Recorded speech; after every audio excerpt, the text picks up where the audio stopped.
ठीक आहे.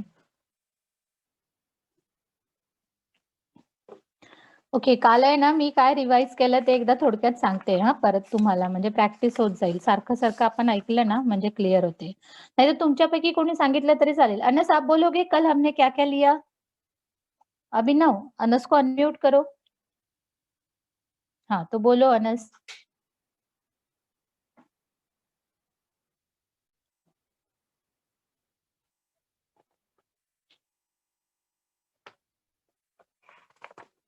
हाँ ये स्टार्ट करो. I am waiting. Hello ma'am. हाँ बोलो. हाँ यस बोलो. Enhancement of food production start किया था. हाँ हाँ और enhancement of food production start किया था. उसमें पहले इम्प्रूवमेंट इन फूड प्रोडक्शन पढ़ा. मतलब इम्प्रूवमेंट फूड में कैसे आया धीरे धीरे. उसमें हाँ हाँ plant breeding and animal breeding हुआ. हाँ हाँ हाँ उसके बाद तो डिलीटेड टॉपिक है. हाँ यस. हाँ, उसके बाद फिर बायो फोर्टिफिकेशन पढ़ा. हाँ हाँ यस गुड उसमें गुड. उसके ऑब्जेक्टिव्स एंड एग्जाम्पल थे. उसके बाद serum microbes in human welfare page हाँ number microbes for 258. Welfare of human, बराबर. हाँ हाँ, वो तो छोटा टॉपिक है. हाँ, फिर माइक्रोब्स इन फूड प्रोडक्शन, फिर वो ढोकला दही फर्मेंटेशन पढ़ा. हाँ हाँ यस. फिर SCP, हाँ वो microbes as a source SCP का ऑफ फुल फूड फॉर्म उसमें. बोलोगे? फिर SCP सिंगल सेल प्रोटीन. हाँ वो कैसे फॉर्म हो गया सिंगल सेल हेलो. प्रोटीन? वो डेड एंड ड्राइड सेल्स है ना. हाँ कौन से ड्राइड एंड ड्राइड सेल है? बैक्टीरिया के. बैक्टीरिया, हाँ अल्गी. ओनली बैक्टीरिया नहीं है, अलगी भी है, माइक्रो ईस्ट भी है उसमें. अल्गी ईस्ट भी है. हाँ यस. हम्म, फिर डेली प्रोडक्ट्स. फिर हाँ उसमें कर्ड आया, butter milk, cheese, yogurt. Okay. और फिर लास्ट में role of microbes in industrial production start किया था. हाँ हाँ अल्कोहलिक बिवेजर्स. फिर कल हमने थोड़ा वो इम्पोर्टेंट वाला. टॉपिक भी कौन कौन से चैप्टर कैसे पढ़ने के उसके बारे में भी बोला था ना.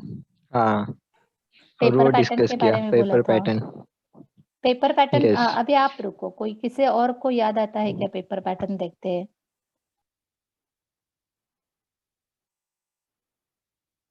यस कोई पेपर पैटर्न के बारे में बोलेगा? कल रिद्धि आप भी थे ना, तो पेपर पैटर्न याद है आपको?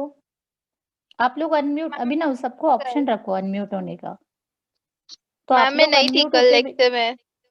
आप नहीं थे? क्यों नहीं थे?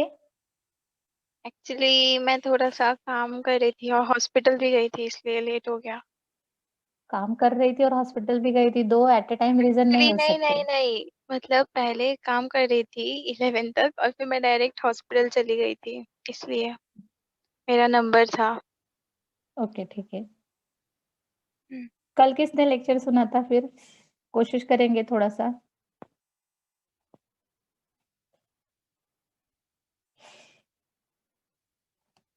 हर्ष काल तू होतास लेक्चर ऐकलंस?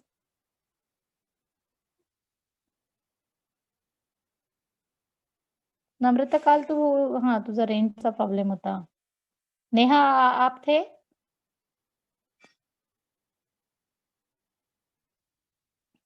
अभी सब लोग बात करेंगे ना तो ज्यादा अच्छा होता है. गायत्री तू होतीस काल?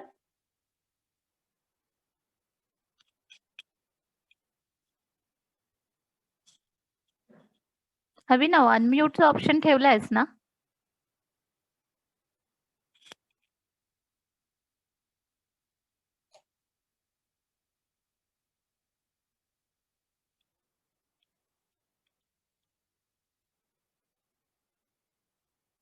ओके हे ठीक आहे. असं मला वाटतंय मी परत एकदा सांगावं असं. हां तुम्ही जेवढे पण आलात मग परत परत लक्षात ठेवाल व्यवस्थित. आणि जेवढे अटेंड करतात त्यांनी YouTube वरती पण लिंक वरती पाहून घ्या म्हणजे कळेल. अटेंड नाही केलं तरी त्याच्यावरती पाहून पण कळेल. अभिनव रोज मेहनत, फक्त तो वरती टाकत नाही क्लासमध्ये. हां होती मॅम, पण व्हॉइस ब्रेक होत होता. त्यामुळे ओके चालेल, काही हरकत नाही. आता येतोय आवाज व्यवस्थित क्लिअर? माझा आवाज सगळ्यांना क्लिअर येतोय का? ओके ठीक आहे. हा येस. मग आता आपण परत एकदा प्रॅक्टिस म्हणू ना, म्हणजे तुमचं फिजिक्स, केमिस्ट्री, मॅथ्स आणि बायो सगळे पेपर पॅटर्न त्याच अँगलने आहेत. मी आता रफ इथेच लिहिलं होतं. असंच मी काल लेक्चरलाच विचार केला आणि मग पटकन म्हटलं तुम्हाला सांगावं असं. तर बोर्डचा पेपर पॅटर्न आहे एमसीक्यू. मग एमसीक्यू येणार आणि मी 2019चा पेपर पण टाकलाय क्लासमध्ये आपल्या, तर तो पण बघा. आणि हा पेपर पॅटर्नचा हे तुम्हाला माहिती आहे, पेपर पॅटर्नचं हे मार्किंग स्कीम कसं येतं. सेक्शन ए बघा, क्वेश्चन पेपर पॅटर्न फॉर कोणासाठी, फिजिक्स, केमिस्ट्री अँड बायोलॉजी. 70 मार्क्सचा आहे. विथ ऑप्शन किती मार्क्सला येणार तो, 98 मार्क्सला. मी हे सारखं रिव्हिजन का करते, की तुम्ही तयार राहणार. मग सेक्शन ए मध्ये क्वेश्चन नंबर 1 जो येतो, क्वेश्चन नंबर 1 10 मार्क्सचा येणार आणि क्वेश्चन नंबर 2 8 मार्क्सचा येणार. मग क्वेश्चन नंबर 1 आणि 2 मिळून तुम्हाला किती मार्क्स होणार, 18 मार्क्स. सेम फिजिक्स मध्ये पण असंच, केमिस्ट्री मध्ये पण असंच. मग सेक्शन बी क्वेश्चन नंबर 3 पासून स्टार्ट होईल, तो क्वेश्चन नंबर 14 पर्यंत जाईल. मग तुम्ही वरती हेडिंग देणार सेक्शन बी आणि मग तुम्हाला 3 to 14 मधले कोणते पण काय करायचे ऍक्च्युली, 3 to 14 मधले कोणते पण तुम्हाला किती क्वेश्चन्स अटेम्प्ट करायचे आहेत, actually 8 questions. Any 8 questions attempt केले की तुमचं बरोबर किती होणार, 16 मार्क्स होणार. हा जो अॅन्युअल पेपर पॅटर्न आहे ना त्यानुसार. आणि नंतर क्वेश्चन नंबर 3 जो आहे, क्वेश्चन नंबर 3 to 14 झाला. मग नंतर question number 15 to question number 26, तिकडे तुम्ही कोणते पण 8 क्वेश्चन्स अटेम्प्ट करायचे, जितके पण तुम्हाला आवडतील त्यातले 8च करायचे. मग 8 into 3 जो आहे तो 24 मार्क्सचा पेपर पॅटर्न. आणि लास्टला सेक्शन डी आहे, सेक्शन डी 27 to 31 जाणार. That is large question answer. Mug large question answer किती आहेत, तुम्ही अटेम्प्ट एनी 3 करणार. एनी 3 केले तर तुम्हाला 3 into 4 is equal to 12 marks. Same हाच अॅन्युअलचा पेपर पॅटर्न तुमचा फिजिक्सला पण, केमिस्ट्रीला पण आणि बायोला पण असणार 70 मार्क्सचा. फक्त इतकंच की काय, आता लास्ट इयरला जो सिलेबस होता तो आणि यावर्षीचा सिलेबस आपला चेंज झालाय. लेसन्स इकडचे तिकडे झालेले आहेत, ते लेसन्स आता नाहीयेत. म्हणून मार्किंग स्कीम पण लक्षात ठेवा तुम्ही. जसं आता इथे सॅम्पल क्वेश्चन पेपर आहे, पहा बरं. सेक्शन ए मधले हे टोटल, मी हा सॅम्पल क्वेश्चन पेपर तुम्हाला हवा तर परत एकदा पेपर वरती टाकते, म्हणजे याच्यावरती व्हॉट्सअप वरती. म्हणजे तुम्ही हा सॉल्व्ह करणार, ए बी सी आणि डी चं सेक्शन. असे बरेच आहेत, म्हणजे पण तुम्हाला प्रॅक्टिस म्हणून काही हरकत नाही ना, जस्ट बघायला. भले तुम्ही अभ्यास नका करू मुलांनो, म्हणजे तुम्हाला असं वाटलं की अरे खूप होतंय, पण जस्ट ओव्हरलुक करा. रीडिंग करत राहा. रीडिंग करायला तरी काही ना काहीतरी मिळते ना. तर हा पूर्ण विथ आन्सर आहे क्वेश्चन पेपर जो आहे 2020चा. तो मी तुम्हाला पाठवून देते. तुम्ही तो पाहिलात ना, म्हणजे तुम्हाला लक्षात येईल की आपल्याला किती पॉइंट लिहायचं आहे एक्सपेक्टेड. हे शिकवलं ना मी, X link inheritance, criss cross inheritance, हा 3 मार्कला क्वेश्चन आला. बेसिकली तुम्ही लक्षात ठेवा, खूप जास्त नाही करायचं, हे तर खूप मोठं झालंय. 3-3, 4-4, 5-5 पॉइंट तुम्हाला आले ना तरी चालतील. ओके, आता हा एक पेपर पॅटर्नचा रिव्हिजन झाला. तर मला कोणी सांगेल का काय काय सांगितलं पेपर पॅटर्न मध्ये. पहिल्यांदा क्वेश्चन नंबर 1 आणि क्वेश्चन नंबर 2 हे कसे आहेत, एमसीक्यू आणि व्हेरी शॉर्ट आन्सर. हे किती आहे टोटल, 18 मार्क्सला. Question number 3 to question number किती पर्यंत, 14. 3 to 14 मध्ये काय येणार, सेक्शन बी. किती मार्क्सला आहे, 16 मार्क्सला. 14 नंतर question number 15. Question number 15 to पुढचे क्वेश्चन्स ते किती मार्क्सला येतील, 24 ला. आणि नंतर सेक्शन डी किती मार्क्सला आहे, 12 मार्क्सला. असं 18 + 16 + 24 + 12 इज इक्वल टू आन्सर किती येणार, 70. तर हा पेपर पॅटर्न फिक्स आहे तुम्हाला.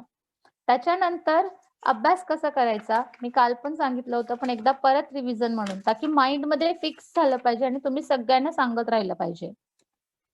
Reproduction in lower and higher plants हा विथ ऑप्शन 8 मार्क्सला आहे. Reproduction in lower and higher animal with option 8 मार्क्सला आहे. सपोज हे 8 आणि 8 16 मार्क्स झाले, फक्त 2च चॅप्टर केल्यानंतर 16 मार्क्स आहेत.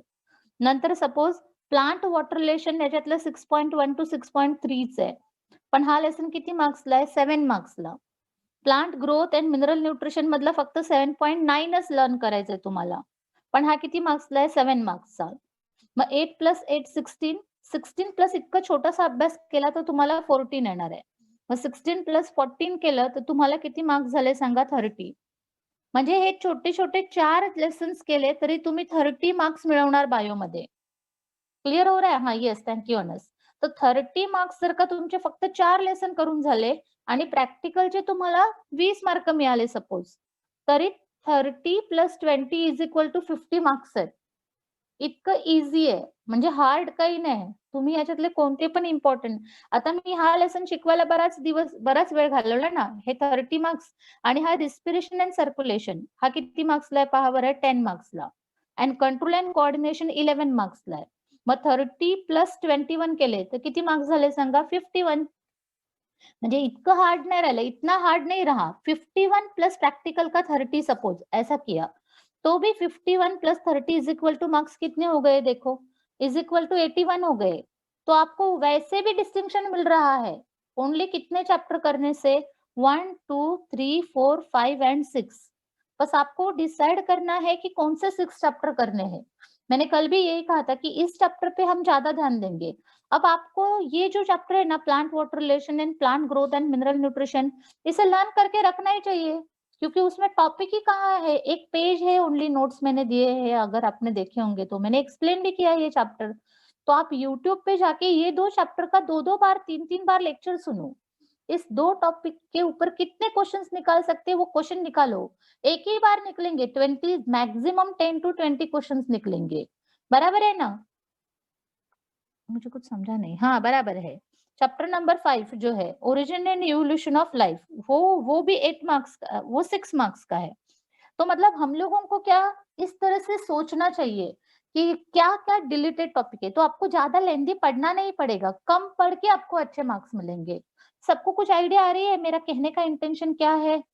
तो हमने अभी कैलकुलेट किया देखो कि ओनली 5 चैप्टर या 6 चैप्टर अगर हमने पढ़ाई किए तो हम लोगों को नियरली 80 मार्क्स मिल रहे हैं. तो डोंट टेक टेंशन, बस स्मूथली पढ़ाई करो.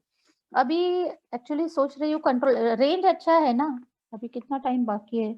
ठीक है, 11-17 है. कल से मतलब जब घर पे रहेंगे ना तो मैं कंट्रोल एंड कोऑर्डिनेशन या तो ह्यूमन रिप्रोडक्शन लूंगी, और जब कॉलेज में रहेंगे तो ये जो 4 मार्क्स के चैप्टर है उसे कंप्लीट करेंगे. तो कल का टॉपिक अनस ने एक्सप्लेन भी किया और बहुत ही अच्छे से एक्सप्लेन किया. इंप्रूवमेंट इन फूड प्रोडक्शन कल हमने लिया था, ये नहीं है 11.2 सिलेबस में नहीं है. फिर उसके बाद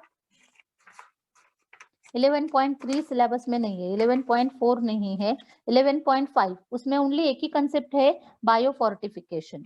फिर उसके बाद 11.6 अच्छा है कि एनिमल हस्बेंड्री फुल का फुल टॉपिक नहीं है. एनिमल हस्बेंड्री में मतलब वो सब डेयरी फार्म मैनेजमेंट है, पोल्ट्री मैनेजमेंट है, एपीकल्चर, फिर उसके बाद फिशरी, फिर उसके बाद सेरिकल्चर, ये पूरा का पूरा 11.5 नहीं है. फिर उसके बाद 11.6 कहाँ गया?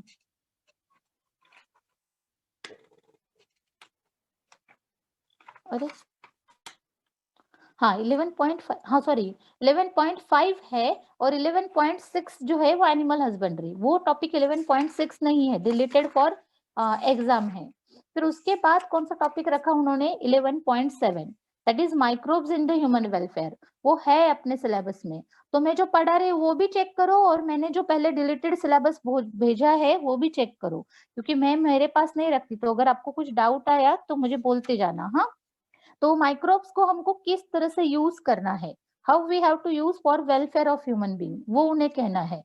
तो माइक्रोब्स मतलब क्या, डे टू डे लाइफ में हमारे बॉडी में माइक्रोब्स कहाँ कहाँ काम करते हैं. देखो, स्टमक में अगर हमने जो खाना खाया है उसे डाइजेस्ट करवाना है तो वहां पे भी माइक्रो ऑर्गेनिज्म काम करते हैं. इवन हमारे बॉडी के ऊपर प्रोटेक्शन करने के लिए जो स्किन है, वो स्किन के ऊपर भी सब माइक्रो ऑर्गेनिजम्स है. अगर वो नहीं रहेंगे तो दूसरे बैक्टीरिया पैथोजन हमारी स्किन को इन्फेक्शन देंगे, तो स्किन डिसीज होगा. तो वहां पे भी माइक्रो ऑर्गेनिज्म काम कर रहे हैं.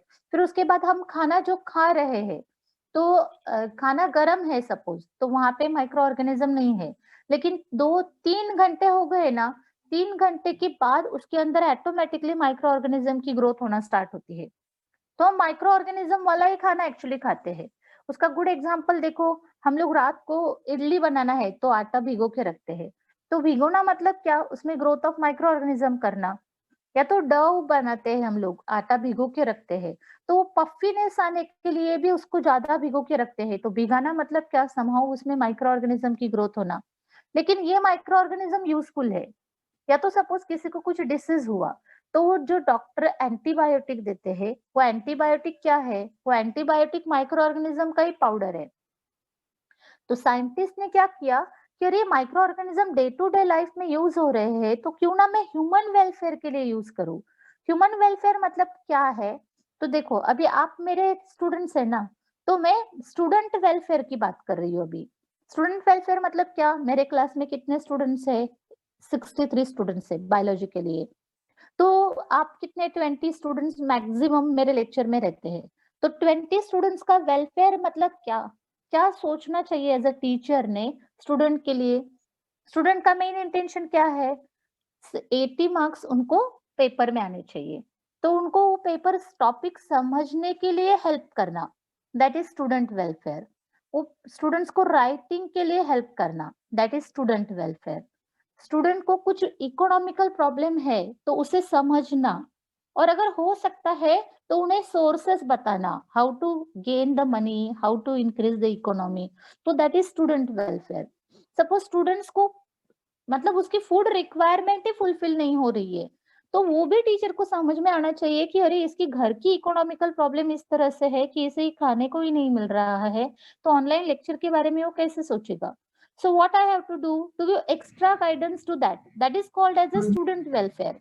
तो इसमें बहुत सारे प्रॉब्लम्स रहती है, लेकिन सबके वेलफेयर के लिए कुछ अलग अलग ब्रांच से काम करना। तो वैसे इंसान ने भी देखा कि बहुत जन को, किसी को टीबी हो रहा है, किसी को कॉलरा हो रहा है, किसी को फूड की स्कार्सिटी आ रही है, किसी के एनवायरनमेंट में ऑक्सीजन की डिफिशियंसी हो रही है, ऑक्सीजन कम मिल रहा है। तो ये सब को देख के माइक्रो ऑर्गेनिज्म को यूज किया। तो उसका पहला यूज दिया है माइक्रो ऑर्गेनिज्म का, क्यों ना माइक्रो ऑर्गेनिज्म खाने के लिए यूज किए जाए। और होते हैं, बस उन्होंने उसको नॉलेज के फॉर्म में टेक्स्ट बुक में दिया, क्योंकि हम सब लोग इडली डोसा खाते ही है, ढोकला खाते ही है। तो पहला ही यूज हुआ माइक्रो ऑर्गेनिज्म का कि हम यहाँ पे इडली ढोकला बनाए। फिर उसके बाद जरा ये कल टॉपिक पढ़ाया है, सोर्स ऑफ फूड हुआ। फिर उसके बाद डेयरी प्रोडक्ट। तो माइक्रो ऑर्गेनिज्म का यूज हुआ। फिर micro organism useful for industrial purpose. अब क्या हुआ, थोड़ा घर के बाहर निकले कि नहीं, मेरे ही स्टूडेंट्स को क्यों बेनिफिट मिलना चाहिए। सपोज अभी ये यूट्यूब लिंक है, ये ओपन टू ऑल कर दिया, तो अपने कॉलेज के बच्चों के साथ और लोग भी बेनिफिट लेंगे, और डिवीजन के बच्चे भी बेनिफिट लेंगे। अभी तो हमने किसी को बोला नहीं, अपने ही बच्चों को रखा है। लेकिन फिर कभी कभी ऐसा वेलफेयरनेस आता है कि नहीं, हमारे बच्चों के साथ लोगों को भी बेनिफिट मिलना चाहिए। तो मेरे नेशन को आगे लेते लेते मैं इंटरनेशनल लेवल पे बात सोचेंगे। तो इस तरह से इंडस्ट्रियलाइजेशन हुआ कि बहुत सारे माइक्रो ऑर्गेनिज्म को हाई लेवल पे यूज करना और फैक्ट्री लेवल पे यूज करना। तो वो कहाँ पे हुआ? फॉर एग्जाम्पल, सबसे पहला यूज आया, मतलब पहला मतलब टेक्स्ट बुक में दिया है, वो है अल्कोहलिक बीवरेज फॉर्म होना। मतलब इंडस्ट्रियल पर्पज में पहला एग्जाम्पल है अल्कोहलिक बीवरेजेस। तो एक्चुअली ये सुनने के लिए भी कैसा लगता है ना, कि अल्कोहलिक बीवरेजेस बनाना मतलब विस्की, रम, वाइन, ब्रांडी, यहाँ पे दिया होगा देखो, the production of beverages like wine, beer, whisky, brandy और रम। तो ये तो हेल्थ के लिए यूजफुल नहीं है, लेकिन फॉरेन कंट्री में इसे ही यूटिलाइज किया जाता है ना ज्यादा। अपने इंडिया में भी कॉफी और टी लिया जाता है। तो देखो यहाँ पे टी और कॉफी और बियर और wine which act as a stimulant. तो ये क्यों क्यों इंडस्ट्रियल लेवल पे आए? क्योंकि लिथार्जिक आता है। देखो, अर्ली इन द मॉर्निंग, सुबह 5 बजे अगर हम लोगों को उठाया जाए पढ़ाई के लिए, तो हमको नींद आती है। तो नींद से निकालने के लिए बॉडी में एक्टिवेट, नर्व को स्टिम्युलेट करने वाला एजेंट चाहिए। तो साइंटिस्ट ने ढूंढा कि ऐसा क्या है कि इंसान को ये देने से वो स्टिम्युलेटिंग होगा। तो स्टिम्युलेटिंग एजेंट को ढूंढे, और स्टिम्युलेटिंग एजेंट कौन से है? बीवरेजेस से। वो समझ में आया की ब्रेन, बोलते ना मराठीत म्हणतात त्याला झिंग आणते, झिंग येते असं घेतल्याने, आणि मग आपली काय म्हणतात त्याला, तंद्री जाते। मग असं स्टिम्युलेटिंग एजंट की ज्याच्याने आनंदाची अनुभूती होते, असं काहीतरी वेगळा आनंद वाटतो। मग तो आनंद एन्जॉय करायला माणसाला मिळाला। माणूस ऍक्च्युअली कशासाठी हे सगळं करतो सांगा? काहीतरी लाईफ मध्ये हॅपीनेस मिळाला पाहिजे ना, म्हणून मग ते शोधून काढलं त्याने, आणि मग हे मॅन्युफॅक्चरिंग केलं। तो मैन्युफैक्चरिंग करने के लिए सबसे पहले माइक्रो ऑर्गेनिज्म यूज किया, सैक्रोमाइसियस सर्वाइसे। ये माइक्रो ऑर्गेनिज्म है। या तो इलिप्सॉइडियस, ये commonly use as a brewer's yeast करके। तो ईस्ट से इस फर्मेंटर में डाला और ये फर्मेंटर से हम लोगों को क्या मिला, अल्कोहलिक बीवरेजेस मिला। तो फेमस वाइन ऑफ गोवा दिया है देखो, traditionally this is known as a feni and it is made by fermenting the fleshy pedicels of cashew nut fruit.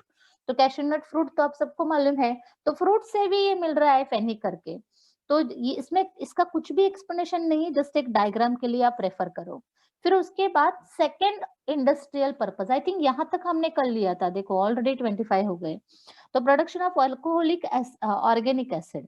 तो अब दूसरा ऑर्गेनिक एसिड मतलब कैसे, जैसे लेमन जूस से, तो लेमन जूस से जो मिलता है दैट इज साइट्रिक एसिड, लेकिन उसको प्रिजर्व कैसे करें, उसको आर्टिफिशियली कैसे मिलाए, प्रोड्यूस कैसे किए। तो उन्होंने एग्जाम्पल दिया है कि commercially industrial use some organic acid are prepared by microorganism. And what are that microorganism? Such as Aspergillus niger, and Rhizopus oryzus and Acetobacter aceti. देखो प्रोनाउंसिएशन आपको क्लियर हो रहा है ना, डायरेक्टली फ्रॉम ग्लूकोज से मिलेगा। और ये जो प्रोडक्ट मिलेंगे तो यहाँ पे भी क्वेश्चन आएगा आपको कि कौन से माइक्रो ऑर्गेनिज्म से क्या मिला। एस्परजिलस नाइगर से citric acid and gluconic acid मिला। फिर उसके पास राइजोपस अराइजस से फ्यूमेरिक एसिड मिला, और एसिटोबैक्टर एसिटी से एसिटिक एसिड मिला। जैसे अनस रिप्लाई दे रहा है ना बीच बीच में, आप लोग भी दे दो तो आप एक्टिवेट रहते हो, आपको लगता है हाँ निकम मैडम कुछ क्वेश्चन पूछ रही है, हमें आंसर करना चाहिए। तो देखो यहाँ पे Aspergillus niger is used to produce, क्या कर रहा है, साइट्रिक एसिड। एस्परजिलस नाइगर यहाँ पे ग्लूकोनिक एसिड फॉर्म कर रहा है। राइजोपस अराइजस से फ्यूमेरिक एसिड हो रहा है, और जो विनेगर है वो एसिटोबैक्टर एसिटिस से आएगा।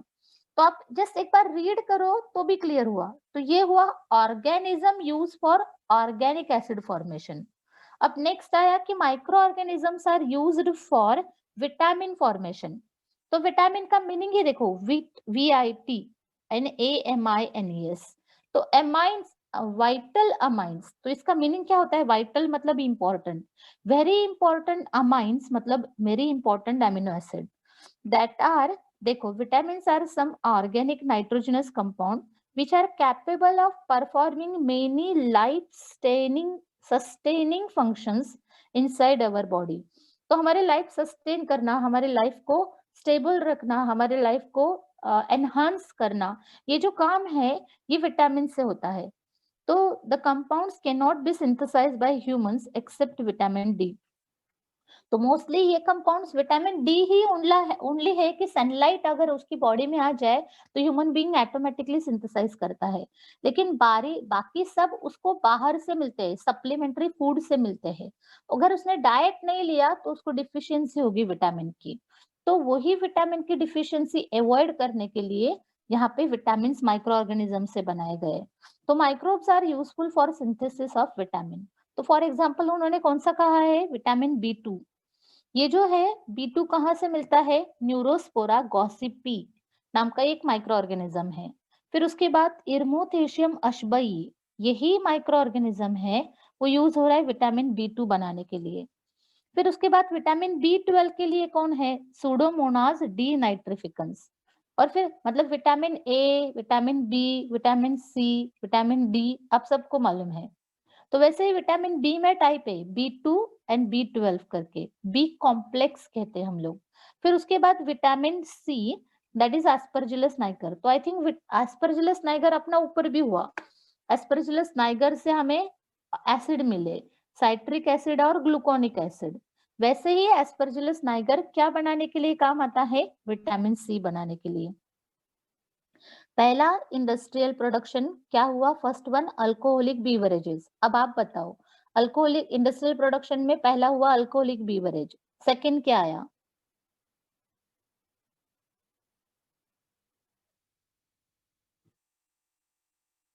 हाँ second organic acid from Anas. Third क्या फॉर्मेशन हुआ, यस विटामिन्स। अब last one that is production of antibiotics. Okay, तो पहला क्या हुआ, वेरी गुड गायत्री। तो फर्स्ट वन हुआ अल्कोहलिक बीवरेजेस इंडस्ट्रियल के लिए। फिर उसके बाद हाँ second organic acid, third one vitamins and fourth one that is antibiotics. तो अब हमें फॉर्मेशन ऑफ एंटीबायोटिक्स करना है।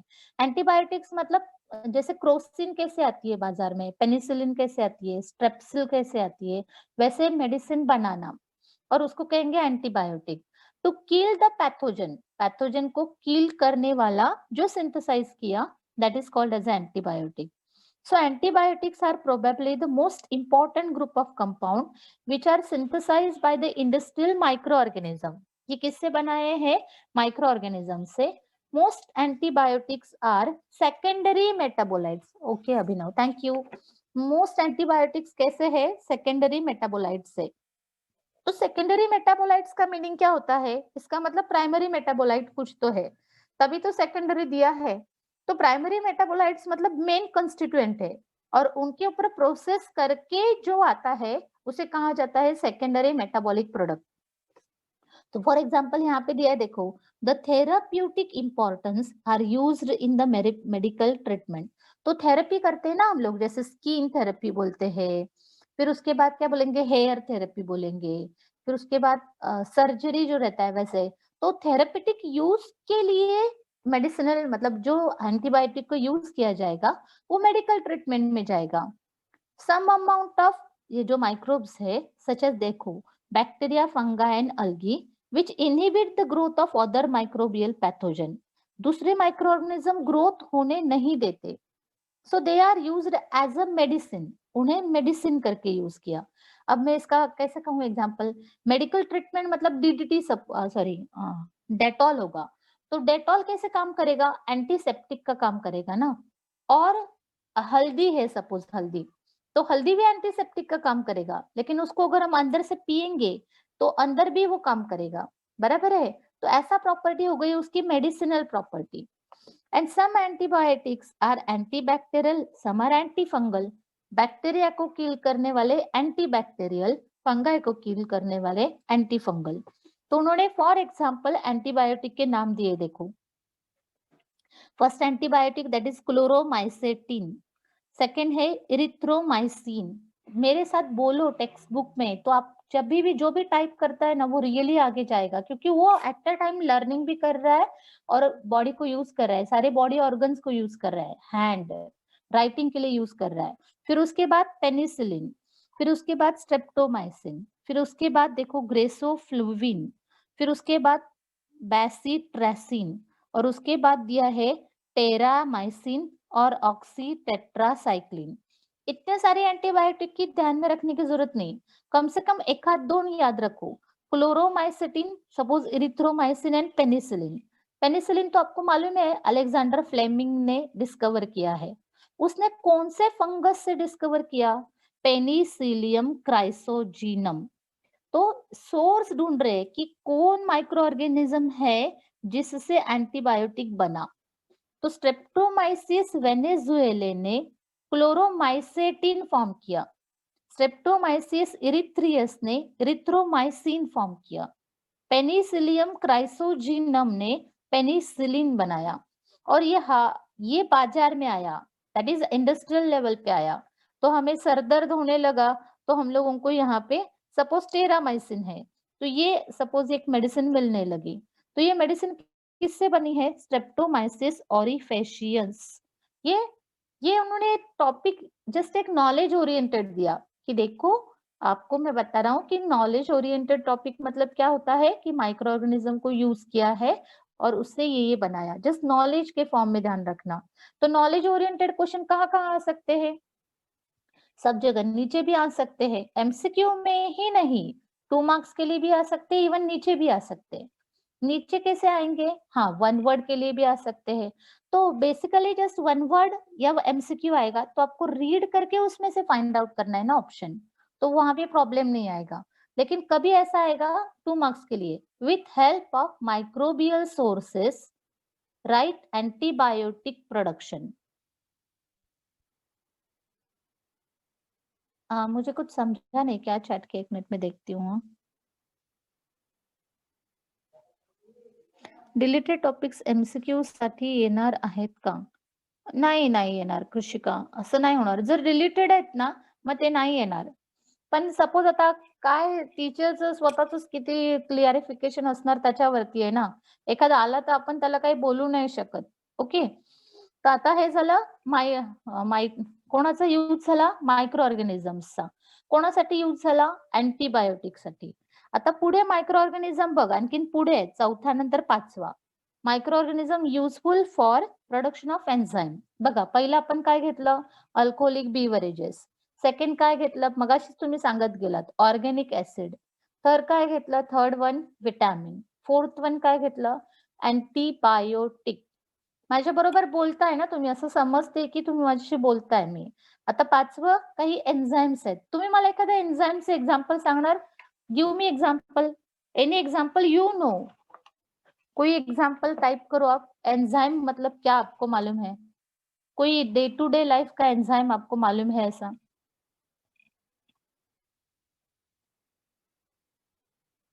ओके, लास्ट ओके, चालेल. जस्ट टाइप करा एखाद्याला एन्झाइम्स माहित असेल तर. सलायव्हरी अमायलेज. व्हेरी गुड विनीता, एकदम ऍक्युरेट आन्सर. हा, शाबाश. तर मला असंच एक्सपेक्टेड होतं की जे तुम्हाला ऍक्युरेट माहिती पाहिजे. मग जसं एखाद्याच्या तोंडामध्ये सलायव्हरी अमायलेज बनत नसेल तर त्याला डॉक्टर आर्टिफिशियली देऊ शकतात एन्झाइम. असे आर्टिफिशियली कोणते एन्झाइम्स बनवलेत? बघा, मग हे एन्झाइम्स बनवलेत इन्व्हर्टेज, पेक्टिनेज, लायपेज आणि सेल्युलेज. सेल्युलोज वरती काम करणारा सेल्युलेज, लिपिड वरती काम करणारा लिपेज, पेक्टिन, पेक्टिनेज आणि इन्व्हर्टेज. त्याचा मायक्रोबियल सोर्स काय? सॅक्रोमायसिस सर्वायसे. आता तुम्हाला सॅक्रोमायसिस सर्वायसे पूर्ण नाव नाही पाठ करायचं, फक्त सॅक्रोमायसियस लक्षात ठेवायचं आणि स्पीसीज लक्षात ठेवायचं. ते पण खूप घोकमपट्टी नाही करायची. जस्ट एकदा दोनदा लिहिलं की तुम्हाला ऑटोमॅटिकली येईल. पेक्टिनेज एन्झाइम कोणापासून बनतो? स्क्लेरोटिएना पासून. स्पीसीज नका लक्षात ठेवू. लिपेज कोणापासून बनतो? कॅन्डिडा. आणि सेल्युलोज कोणापासून बनतो? ट्रायकोडर्मा. मग हे 4 मायक्रो ऑर्गॅनिझम्सचे आणि हा त्याचे कोण आहेत सांगा पाहूया? सोर्स आहेत. कुशिका, आजचा पेपर तू काढायचा प्रयत्न कर. The production of enzymes. मग त्यांनी एन्झाइमची इथे नावं दिलीत बघा. Many microbe synthesise the and excrete large quantities of enzymes into the surrounding medium. मग फॉर एक्झाम्पल त्यांनी तेच दिले, amylase, cellulase, protease, lipase, pectinase, streptokinase are many enzymes. आणि ते एन्झाइम्स इंडस्ट्रियल लेवलवरती फॉर्म झाले by these enzymes are produced at industrial level. आता last use आहे बघा फॉर इंडस्ट्रियल पर्पज. त्याच्यामध्ये जिबर्लिन प्रोडक्शन सांगितलंय. मग जिबर्लिन काय आहे? Gibberellin is a group of growth hormone. I think gibberellin मी शिकवलं ना तुम्हाला? कुठे झालं सांगा पाहूया? प्लांट ग्रोथ मध्ये झालं. ऑक्झिन, जिबर्लिन. एखादा आणखीन हार्मोन कोणी टाइप करते? Plant growth hormone. शांभवी नाही आहे क्या आज? Plant growth hormones. Yes, Shambhavi, आपने कुछ टाइप नहीं किया आज? लेक्चर सुन रहे हो? बैठे हो वहां पे? तो ग्रोथ हार्मोन्स और कौन कौन से हुए? जस्ट 1 मिनट बाकी है, जल्दी बताओ. प्लांट ग्रोथ लेसन कितने मार्क्स के लिए है? 7 मार्क्स के लिए. ओनली 5 या 6 हार्मोन्स पढ़ने के लिए. Auxin, जिबर्लिन, cytokinin. यस, एक आया कृषिका, शाबाश, वेरी गुड. ऑक्सिन हुआ, जिबर्लिन हुआ, साइटोकाइनिन हुआ. अब बताओ, 2-3 ही बाकी रह गए. Last 1 minute. मुझे आंसर सबसे एक्सपेक्ट है. सायटोकायनिन, अभिनव रिपीट झाला. 1-2 राहिलेत बघा हार्मोन्स, पटकन आठवा. ऑक्सिन आठवला का सगळ्यांना? जिबर्लिन आठवला? सायटोकायनिन 2च आहेत आता. इथिलिन आठवतंय कोणाला? हा, सैलिसाइटिक नहीं है. ओके, या अब एक ही रह गया था, किसे याद हो तो? Abscisic acid. इतने मीन में आपने देख लिया होता. तो ये जिबर्लिन एसिड जो है, that is the growth hormone mainly produce in higher plants from the fungi. ये इसके बारे में याबुटा एंड सुमुकी ने डिस्कवर किया. हाँ, यस, वो सिडलिंग इन्फेक्टेड विथ फंगस जिबरेला फ्यूजिक्यूराई. ये लास्ट जो फंगस है ना, उसमें हमने ये पूरा पढ़ लिया ये 15 वैरायटी ऑफ जिबरलिन्स प्रोड्यूस हो गए। तो इस तरह से इंडस्ट्रियल यूज खत्म हुआ। उसके बाद आया microbes use in the sewage treatment. Sewage मतलब जो वेस्ट मटेरियल है ना, गटर का पानी बोलेंगे, डोमेस्टिक वाटर है, उससे कैसे माइक्रोब्स ने यूटिलाइज किया, उस प्रोसेस में कैसे माइक्रोब्स को यूज किया। तो हमारे 2 टॉपिक कंप्लीट हो गए, माइक्रोब्स यूज फॉर